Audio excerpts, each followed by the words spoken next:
Hello from the Missouri Association for Creation, and welcome to this month's special animal presentation. My name is Dennis Genovese, and I'm going to be talking to you about a very peculiar mammal, the anteater. Anteaters are toothless mammals, and their diet consists primarily of ants and termites. There are 4 species of anteaters, including the giant anteater, the southern tamandua, the northern tamandua, and the silky anteater, all living in different areas in Central and South America. This presentation will be on the giant anteater, which inhabits forests, savannas, and open grasslands. They require large areas for their survival. They are a solitary animal, usually meeting once a year in the fall for mating. The giant anteater is the largest member of the anteater family. It can grow up to 6 feet long, including its long, bushy tail and distinctive tubular snoot. Its coat is dense, coarse, and shaggy with long hair, the longest reaching 16 inches, and is characterized by the sections of black, white, tan, and brown in distinctive patterns that serve as excellent camouflage for its natural habitat. They live about 15 years and can weigh up to 120 pounds. Why did the Lord create anteaters? Well, anteaters play a crucial role in maintaining the balance of the earth by controlling insect population, particularly ants and termites. Their specialized diet helps control pest populations, preventing overgrazing and potential damage to vegetation. By influencing insect distribution and abundance, anteaters directly contribute to the health and stability of their habitats. Additionally, anteaters' unique feeding behavior help aerate the soil. As they dig to find insects, they promote nutrient cycling and enhance overall soil health. When needing to find water, they may dig for water where none is on the surface, creating water holes for other animals. Their presence highlights that every species on Earth emphasizes the importance of maintaining balance, and that is why Jesus Christ created them. Adult anteaters' front feet have 4 prominent toes with 1 small toe on the side. The 2 center toes have elongated sharp claws for hooking and pulling apart anthills. They walk on their knuckles on their front feet, which keeps their front claws sharp. They are distinguished by their long nose. They have no teeth, and they have a small mouth just large enough for a tongue to move in and out. Well, when you create a mammal that's just for eating ants and termites and small insects, they don't need a large mouth. Their diet consists only of small insects. Their long tongues are very good at scooping up ants and termites for their food. On average, they will eat about 30,000 insects per day. To reach their prey, they use their long claws to rip open anthills and termite mounds, then use their tongue to collect the insects by sucking them up into their throat. The forelimbs and claws of a giant anteater are designed with an enhanced muscle. The enlarged front shoulder blade muscle gives the anteaters more leverage when pulling apart an anthill. Another design feature. Anteaters are mammals, so they give birth to live young. A female anteater will give birth to a single offspring about once a year.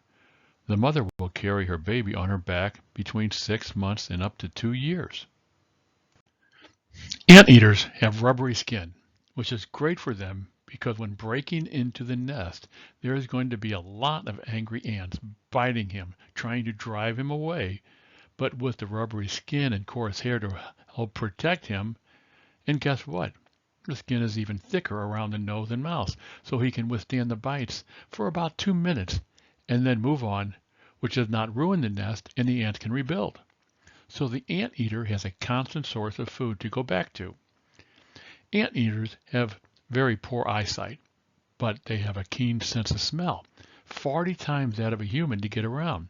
Their body temperature is one of the lowest of any terrestrial mammal at 89.6 degrees Fahrenheit, compared to normal mammals between 97 and 103 degrees Fahrenheit. With a low body temperature and slow-moving body, anteaters were created to conserve energy since termites and ants are not very nutritious. These ants and termites provide little energy, which results in low metabolic rates for the anteater, which functions at only about 35% of what would be expected for their body size. Only Jesus Christ could have created an anteater so perfect for what they are designed for. Anteaters have impressively long and sticky tongue with tiny spikes on them, measuring up to 24 inches, which grab the ants by rapidly flicking it in and out of an anthill. The sticky saliva on their tongue catches the ants, allowing them to bring large quantities into their mouths. Their tongue moves in and out up to 150 times per minute. Anteaters have an enlarged salivary gland, which moistens the tongue and allows the giant anteater to collect the insects.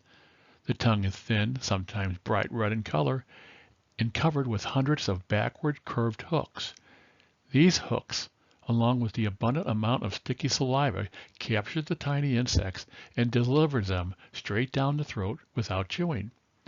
Their jaws rotate instead of depressing and elevating, which allows it to move its jaws quickly and ingest food faster. The tongue can only move forward and backward due to the tiny mouth and shape of the snout. Well, they were created to eat only ants and termites and small insects. During feeding, the animal relies on the direction of the head for aim because their nose is so long. Anteaters were created for a purpose. They spend up to 15 hours sleeping a day, wrapping their tail around them like a blanket to conserve heat and help them camouflage themselves. I am sure they are glad they have a thick, coarse hair and shaggy tail to keep them warm. Jesus Christ wanted to make sure they were comfortable when they were sleeping. The anteater's tongue has very little attachment to the bone in the neck, where other mammals' tongues are usually connected. Well then, where is it connected to? It is connected to an extrinsic muscle which is connected directly to the sternum of the chest cavity, which allows it to flick its tongue at such a distance and speed and be solidly anchored.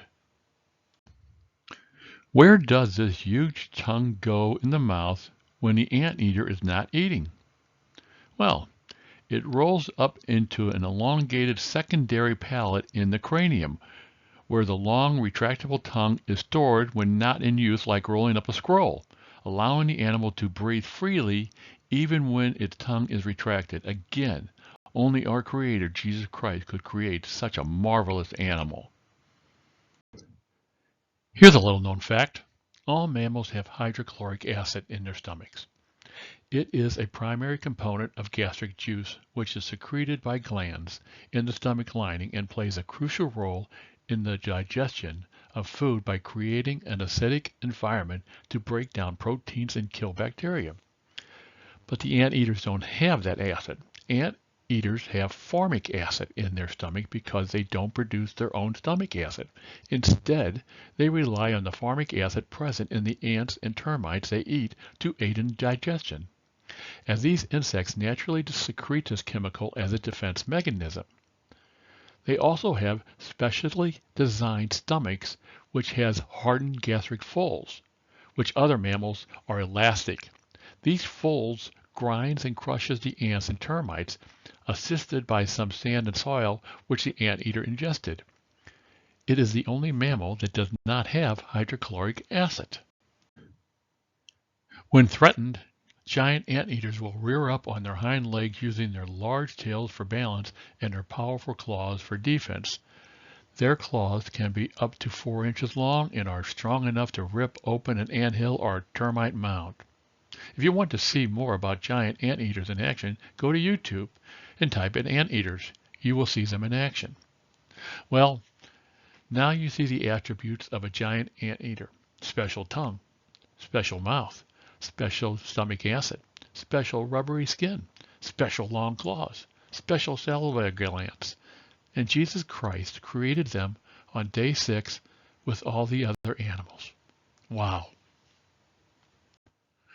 And that leads us to the Bible verse of Romans 1:20, which says, "For since the creation of the world, his invisible attributes, his eternal power and divine nature have been clearly seen, being understood through what has been made, Whether you look through a microscope at the smallest of bacteria or look through a telescope at the largest stars in the universe, all things point to a creator.